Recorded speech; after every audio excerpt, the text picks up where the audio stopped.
The last time I headed to the Gambia on a Sunday evening as in Brussels flight from London Heathrow via Brussels and Dakar, I didn't make it out of the airport terminal. Like a few other so-called dissident Gambians who arrived before me from the Western world, I was picked up by the dark suit-wearing agents of the notorious National Intelligence Agency NIA. Like other dissidents before me, I had no idea why I was arrested, and I wasn't told either. Connecting the dots later, I figured it had to do with a series of anti-Gambian regime protests I occasionally helped organize in London, mainly Trafalgar Square and Downing Street. Following an unofficial bail from custody which included seizure of my documents, I took off. Out of fear of persecution, I fled to nearby Dakar. For the next decade, I had to battle so many bruises. Sometimes in 2008, I received an unusual phone call and a message my beloved father had died. A few months later, another phone call came and the message on the other side of the phone, my elder sister had died. And then came a third call and the message, my brother, my pride and my confidant had died. Between the three deaths, I contemplated suicide at least twice.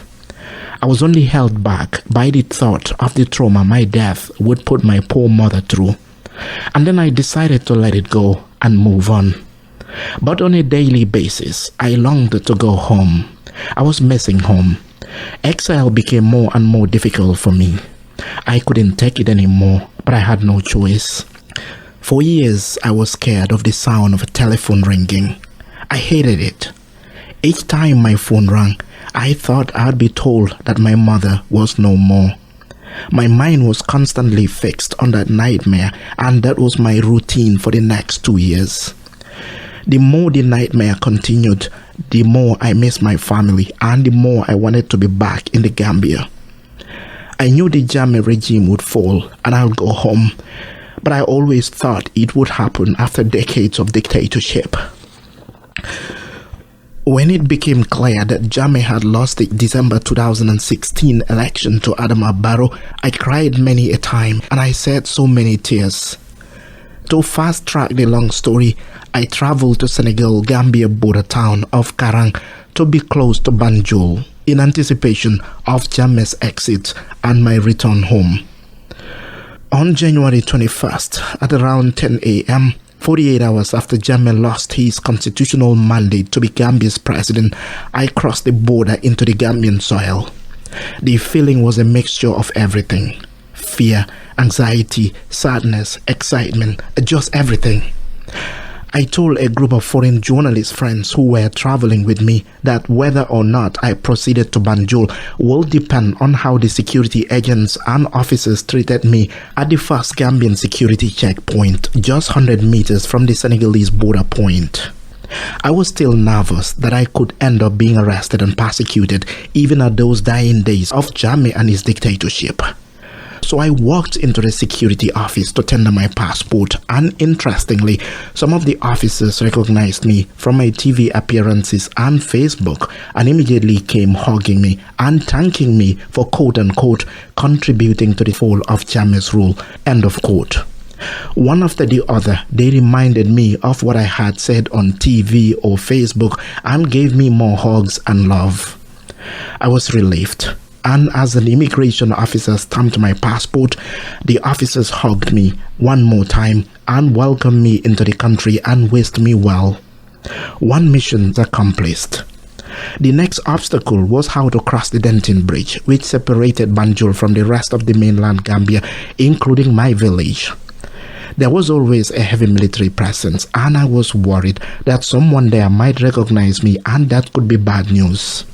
An hour later, we were in Banjul, a ghost city where almost the entire population fled a few days before for safety reasons, as Jammeh continued to defy ECOWAS and the international community, who warned of a military attack unless he stepped down. 15 minutes later, we were at the bridge, and beautifully surprisingly, there were just a couple of armed military officers there, and they didn't even stop our vehicle.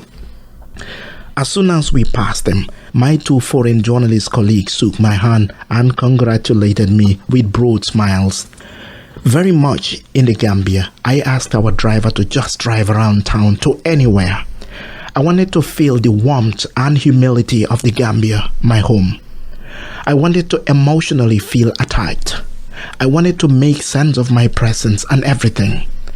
As we drove through Bakau, the tourism-reliant town where my journalism career started, my mood changed from excitement to sadness. To the Gambians I met a few days later, Bakau remained the same.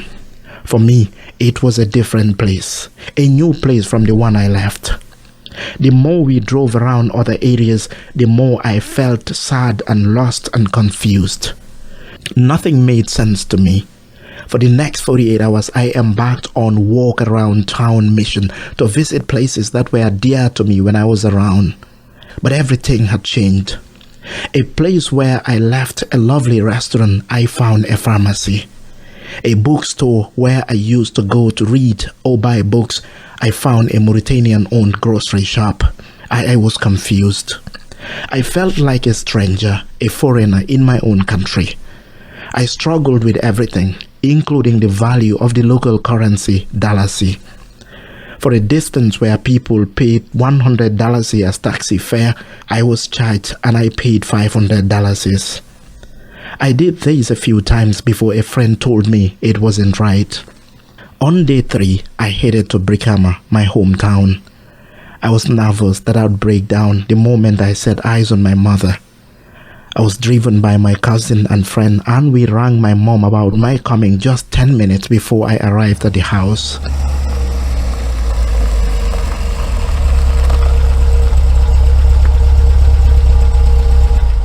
The vehicle stopped, and when I got out, my mom gave me the longest hug of my life, and I wondered why she was so silent. When I looked at her face, she was crying, and I found myself crying too. The neighbors and other family members came from all over, and everybody shed tears. My sister, Nene, cried louder than everybody else. I struggled to stop her from crying. We spent the whole night talking mainly about things that happened while I was in exile, my father, and oftentimes there'd be a long pause and someone would be quietly crying. The last time I saw my mom, it was just for 15 minutes, and seeing her more than a decade later, she looked great for a woman her age. The next day, I headed to the cemetery to visit my father's grave and pay my last respect. It was by far the most touching part of my trip. He laid there in that quiet place alongside other family members, his uncles, brothers, sisters, and aunts, everybody. Most of them died in my absence. As I sat on the floor praying for my dad, tears were dropping on my cheeks, and the memories of my days with the old man started kicking in. After half an hour, I said my final goodbye to him and left.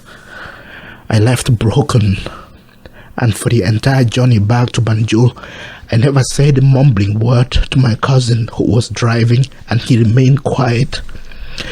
He was certainly giving me a space to mourn my father's death and go through my pain and sorrow. For the entire duration of my trip to the Gambia, I was a lost child. Each night, I forced myself into believing there'd be a breakthrough the next day, and I'd finally feel at home. But it didn't happen. Until the moment I crossed the border back into Senegal, there was no emotional attachment with my country. If being in exile for more than a decade can break anyone, I'm the embodiment of that. It has taken away the Gambian in me and reduced me to a foreigner at home. On the positive side though, I celebrate freedom. Freedom for all Gambians to be themselves and not to look over their shoulders out of fear. As I prepare for my second trip to Banjul later this week, I'm hopeful that at some point I will feel at home and everything will make sense once again. Until then, I celebrate the change hundreds of thousands of Gambians worked so hard for, and I pray that our new government will do good by the people.